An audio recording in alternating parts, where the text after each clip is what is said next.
देश के गृह मंत्री अमित शाह के बयान को लेकर इस वक्त विपक्ष अपनी राजनीतिक रोटियां सेकने की कोशिश कर रहा है, लेकिन इन सब के बीच में अरविंद केजरीवाल ने एक ऐसा दांव चला है जिससे विपक्षी गठबंधन को जोरदार झटका जरूर लगेगा, क्योंकि अरविंद केजरीवाल की एक चिट्ठी से पूरा गेम राहुल गांधी का बिगड़ सकता है।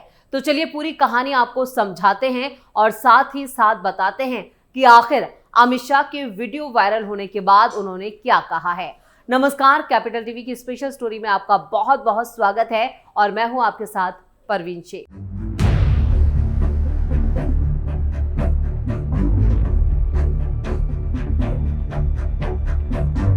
अभी हाल ही में राज्यसभा में डॉक्टर भीमराव अंबेडकर को लेकर अमित शाह ने एक बयान दिया और देश की सियासत में उससे उबाल आ गया। कांग्रेस समेत तमाम विपक्षी दल इसे लेकर अमित शाह और पूरी बीजेपी पर हमलावर है। इस बीच दिल्ली के पूर्व सीएम अरविंद केजरीवाल ने एनडीए के साथी दलों जिनमें जेडीयू और टीडीपी के मुखिया नीतीश कुमार और चंद्रबाबू नायडू को एक चिट्ठी लिखी है। केजरीवाल ने दोनों नेताओं से कहा है कि लोगों को लगता है कि बाबा साहेब को चाहने वाले बीजेपी का समर्थन नहीं कर सकते, आप भी इस पर विचार करें।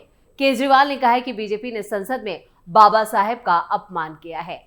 सीएम नीतीश को केजरीवाल का पत्र। बिहार के सीएम नीतीश कुमार को लिखे पत्र में केजरीवाल ने कहा, मैं आपको ये पत्र एक अत्यंत महत्वपूर्ण विषय पर लिख रहा हूं, जो न केवल हमारे संविधान बल्कि बाबा साहेब अम्बेडकर की प्रतिष्ठा से भी जुड़ा है। अरविंद केजरीवाल ने आगे लिखा कि हाल ही में संसद में देश के गृह मंत्री अमित शाह जी ने बाबा साहेब के नाम पर जो टिप्पणी की है उसने पूरे देश को स्तंभ कर दिया है। उनका ये कहना है कि अंबेडकर बोलना आजकल फैशन बन गया है, न केवल अपमानजनक है बल्कि बीजेपी की बाबा साहेब और हमारे संविधान के प्रति सोच को उजागर करता है।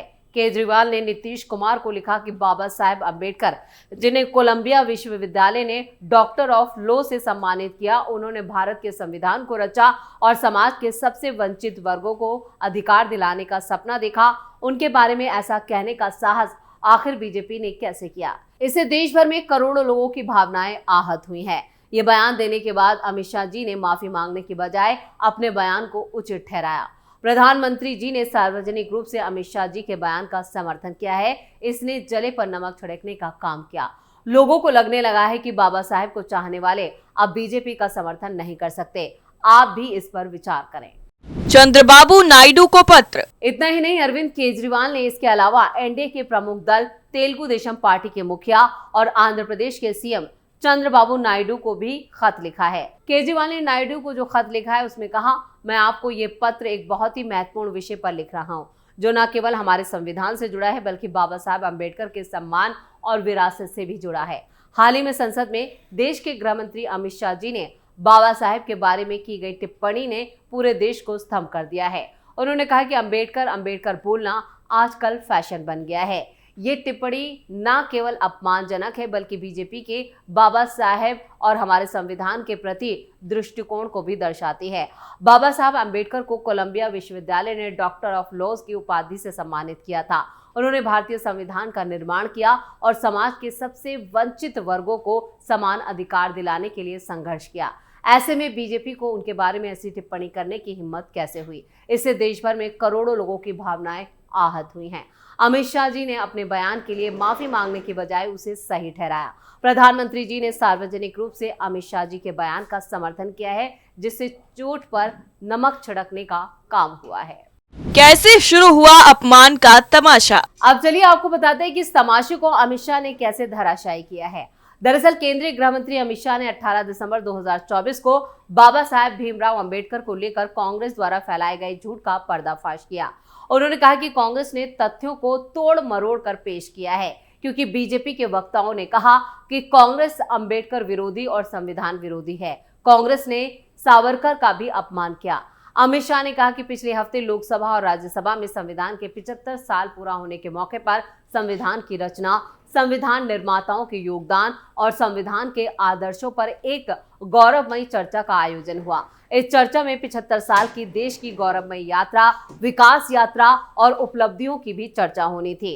उन्होंने कहा कि संसद जैसे देश के सर्वोच्च लोकतांत्रिक फोरम में जब चर्चा होती है तब इसमें बात तथ्य और सत्य के आधार पर होनी चाहिए। कांग्रेस पर तथ्यों को तोड़ मरोड़ कर पेश करने का आरोप लगाते हुए केंद्रीय गृह मंत्री अमित शाह ने कहा कि 17 दिसंबर को कांग्रेस ने जिस तरह से तथ्यों को तोड़ मरोड़ कर रखने की कोशिश की है, इसकी वो कड़ी निंदा करते हैं। गृह मंत्री ने कहा, ये इसलिए हुआ क्योंकि भाजपा के वक्ताओं ने संविधान पर, संविधान की रचना के मूल्यों पर और जब जब कांग्रेस या भाजपा का शासन रहा तब शासन ने संविधान के मूल्यों का किस तरह से मूल्यांकन, संरक्षण और संवर्धन किया। इस पर तथ्यों और अनेक उदाहरण के साथ भाजपा के वक्ताओं ने विषय रखे। इससे तय हो गया कि कांग्रेस अम्बेडकर जी की विरोधी पार्टी है। कांग्रेस आरक्षण विरोधी और संविधान विरोधी पार्टी है। कांग्रेस पर वीर सावरकर का अपमान करने का आरोप लगाते हुए अमित शाह ने कहा कि कांग्रेस ने सावरकर जी का भी अपमान किया है। कांग्रेस ने आपातकाल लगाकर संविधान के मूल्यों की धज्जियां उड़ा दी, नारी सम्मान को भी वर्षों तक दरकिनार किया, न्यायपालिका का हमेशा अपमान किया, सेना के शहीदों का अपमान किया और भारत की भूमि तक को संविधान तोड़कर दूसरे देशों को देने की हिमाकत कांग्रेस के शासन में हुई। इतना ही नहीं, उन्होंने आगे कहा कि कल से कांग्रेस ने फिर एक बार अपनी पुरानी पद्धति को अपनाकर बातों को तोड़ मरोड़ और सत्य को असत्य के कपड़े पहनाकर समाज में भ्रांति फैलाने का एक और गुनाह किया है। संसद में चर्चा के दौरान ये सिद्ध हो गया कि बाबा साहब अम्बेडकर का कांग्रेस ने किस तरह से पुरजोर विरोध किया था। बाबा साहब के ना रहने के बाद भी किस प्रकार से कांग्रेस ने उन्हें हाशिए पर धकेलने की कोशिश की।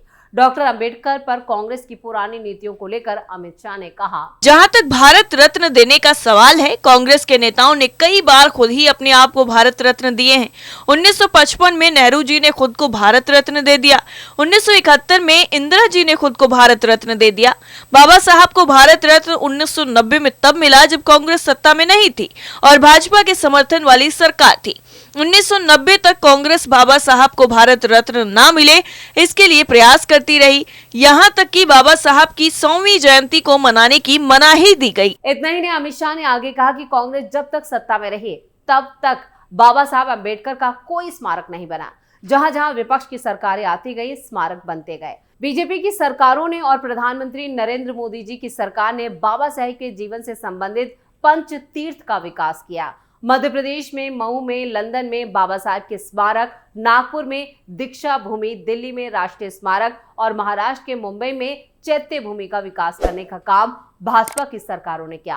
अमित शाह ने कहा कि राज्यसभा में उनके बयान को तोड़ मरोड़ कर पेश किया गया। इससे पहले कांग्रेस ने पीएम नरेंद्र मोदी के बयानों को एडिट कर सार्वजनिक किया था। उस वक्त चुनाव चल रहे थे और उनके बयान को AI का इस्तेमाल करके एडिट किया गया था। उन्होंने कहा कि मैं मीडिया से भी ये अनुरोध करना चाहता हूं कि वो मेरा पूरा बयान जनता के सामने रखे। मैं उस पार्टी से हूं जो अंबेडकर का कभी अपमान नहीं कर सकते। पहले जनसंघ और फिर भारतीय जनता पार्टी ने हमेशा अंबेडकर के सिद्धांतों पर चलने की कोशिश की है। जब भी भारतीय जनता पार्टी सत्ता में रही, हमने अंबेडकर के सिद्धांतों का प्रचार प्रसार किया। भारतीय जनता पार्टी ने आरक्षण को मजबूत करने का काम किया है। हम जानते हैं कि देश के संविधान को समावेशी बनाने में दलितों, आदिवासियों, वंचितों, गरीबों को न्याय दिलाने में और देश में लोकतंत्र की नींव को गहरा करने में बाबा साहेब का बहुत बड़ा योगदान है। अमित शाह ने कांग्रेस के राष्ट्रीय अध्यक्ष मल्लिकार्जुन खड़गे से भी अपील की और उन्होंने कहा कि खड़गे को कांग्रेस के इस कुत्सित प्रयास का समर्थन नहीं करना चाहिए। उन्होंने कहा, मुझे बहुत दुख है कि राहुल गांधी के दबाव में आप भी इसमें शामिल हो गए हैं।